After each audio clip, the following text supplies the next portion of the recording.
Salut YouTube, bienvenue dans cette nouvelle vidéo et aujourd'hui j'aimerais te parler des nouvelles fonctionnalités de macOS Ventura qui viennent tout juste arriver depuis la dernière mise à jour sur Mac. D'ailleurs pour télécharger cette mise à jour, donc macOS Ventura, tu vas devoir te rendre dans les réglages système, mise à jour logiciel et tu verras macOS Ventura et tu pourras faire directement mettre à jour. Ça prend environ 1 à 2 heures, ça dépend des Mac et ça dépend de ta connexion internet, ça peut dépendre en fait de plein de facteurs aussi, donc c'est pour ça que ça prend un peu de temps. Et une fois que tu auras cette version installée, tu vas pouvoir voir toutes les nouvelles fonctionnalités qui y sont apportées. D'ailleurs, n'hésite pas à t'abonner, à mettre un petit j'aime si tu veux que je continue à poster et à continuer à recevoir toutes les nouveautés lorsque je sortirai des nouvelles vidéos. Alors, une des premières grosses nouveautés qui est l'une des plus importantes et qui est plus pratique que ce que tu ne penses, ça va être Stage Manager. Alors, c'est quoi Stage Manager? Ça permet de pouvoir trier un petit peu ces onglets, de pouvoir trier ces applications. Elles seront rangées sur le côté gauche de ton écran et tu vas pouvoir switcher, tu vas pouvoir changer d'application très simplement, très facilement, juste en appuyant sur ton application qui sera rangée sur la gauche, un peu comme si c'était une pile de dossiers sur lequel tu vas pouvoir cliquer. Pour activer Stage Manager, c'est très simple, tu as juste à te rendre dans le centre de contrôle, il y aura un petit bouton Stage Manager, tu appuies dessus et une fois que c'est activé, tu vas pouvoir switcher d'application. Et si finalement tu n'aimes pas forcément ce nouveau fonctionnement, tu veux rester un petit peu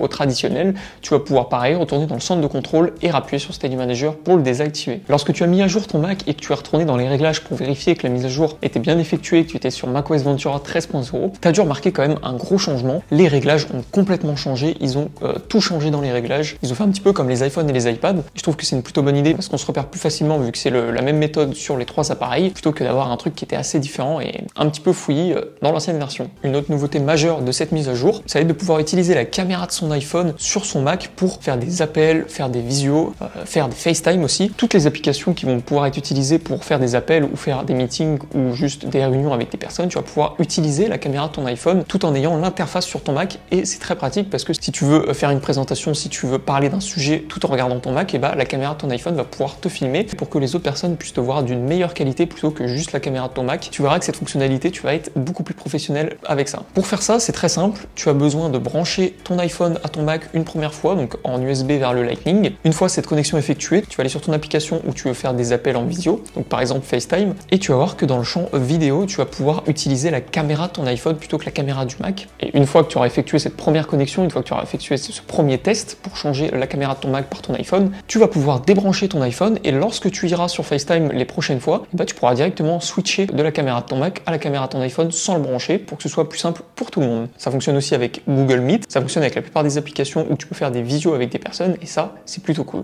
La continuité de l'appareil photo ajoute 3 fonctionnalités qui sont plutôt cool. Le premier, ça va être de pouvoir suivre la personne si vous êtes en mouvement ou si vous voulez vous déplacer en étant debout. La caméra va pouvoir vous suivre votre visage de façon très fluide et très claire sans forcément faire des à-coups. Vous allez pouvoir flouter l'arrière-plan si vous êtes dans un cadre qui n'est pas forcément rangé ou pas forcément que vous avez envie de montrer parce qu'il y a des personnes qui passent derrière vous. Vous pouvez flouter le cadre et avoir que votre personne sur le FaceTime. Ça détourne plutôt bien, un peu mieux que le mode cinématique de l'iPhone par exemple. Et si vous trouvez que la luminosité n'est pas forcément très bonne dans votre studio, dans votre pièce, il y a un mode studio directement intégré dans cette fonction qui vous permet de vous éclairer plus et d'asseoir un petit peu tout ce qu'il y a autour de vous. Une autre fonctionnalité, ça va être Desk View qui est pareil, toujours sur FaceTime. Vous allez pouvoir montrer des choses, faire des dessins un petit peu comme il y avait les Draw My Life à l'époque, directement en ayant l'iPhone au-dessus du Mac qui va prendre en vidéo l'endroit où il y a le clavier du Mac un peu plus loin et vous allez pouvoir montrer, faire des présentations, dessiner tout en restant en appel avec les personnes. Quelques petites nouveautés sont apportées dans l'application Mail. Tu vas pouvoir dorénavant programmer l'envoi d'un mail, ce qui avant était impossible. Ils l'avaient rajouté récemment sur iOS 16, tu pouvais le faire avec ton iPhone, mais là maintenant ça a été rajouté sur macOS Ventura et c'est plutôt cool. Comme ça t'évite d'envoyer des mails le soir ou de forcément attendre le lendemain pour les envoyer. Là tu peux les programmer et tu seras sûr qu'ils seront envoyés à la bonne heure. La version de Spotlight a été améliorée lorsque tu décides de faire une recherche en appuyant sur commande espace. Ça a été amélioré, c'est-à-dire que tu vas pouvoir rechercher des images, des mots-clés ou des notes ou des photos carrément de ce que tu mets. C'est une version un peu plus intelligente que l'ancienne version de Spotlight. Par exemple, si tu recherches un arbre en particulier que tu as pris en photo, tu vas pouvoir le retrouver, il va te proposer l'application photo ou alors il va te proposer d'autres photos directement sur internet ou dans le Finder par exemple. Sur Safari, il est maintenant possible de pouvoir partager des onglets et des signer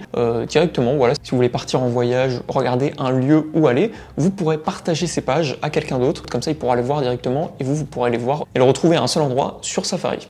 Apple a beaucoup misé sur le partage, sur le côté humain dans cette nouvelle mise à jour. Et si on va dans l'application photo, on va pouvoir partager des photos, créer des albums partagés avec d'autres personnes de son entourage pour pouvoir retrouver les photos qu'on a en commun, les photos de voyage qu'on a fait en commun, directement dans un album partagé plutôt que à chaque fois rechercher ou de créer un album juste pour soi. Là, ça va être un album partagé où les personnes qui sont dans l'album partagé pourront rajouter ou modifier des photos ou même en supprimer directement dans cet album. On sait qu'Apple aime le partage et la cohésion d'équipe, mais il aime aussi le partage entre les différents appareils d'Apple eux-mêmes, et c'est pour ça que maintenant, lorsque vous lancez des FaceTime depuis votre téléphone sur macOS Ventura, il va vous proposer, si vous voulez changer l'appel pour le prendre sur le Mac, sans le couper, sans devoir rappeler la personne, de façon plus simple. Et si vous combinez avec l'utilisation de la caméra de l'iPhone en arrière-plan, vous avez tout gagné.